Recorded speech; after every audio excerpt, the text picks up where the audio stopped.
The skirmish at Timok's Gate is little recorded by conventional history. A minor engagement of silver and yellow and stealth gray, lost in the shuffle of much larger events. But a great deal of subsequent chaos turns on it, as an avalanche is said to turn on a single pebble. Regard it, then, as a moment of critical change, which makes all the rest of it possible. It begins like this. In the 201st decade of the death of the Queendom of Sol, an ancient man finds himself trudging across the plains of a strange world. His escort, half a dozen armed men nearly as ancient as he, have already led him from the base of a bluff called Aden very nearly to the walls of a city called Timok. And although the man has been to this world before, has lived here, wept here, bled and sweated here, he's never seen either of these places.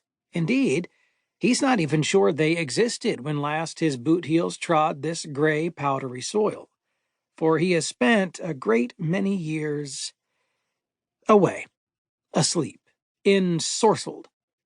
The world's name is Lune, although it was once called Luna. The man's name is Bruno de Tawaji. He was once called King. See him now in your mind's eye. A body incapable of frailty, wrapped round an ancient soul. His frayed yellow-white hair extends to his shoulders in a kind of fan shape, very thin on top.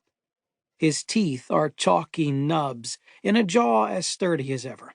His skin, liver-spotted and yet still flushed with youth, is not so much wrinkled as creased, as if he's been folded up in a drawer somewhere. Which is not far from the truth. Not nearly as far as Bruno would like.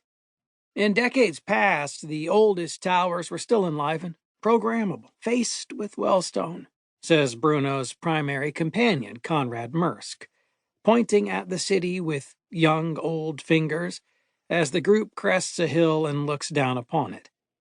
They had diamond cores and deep foundations.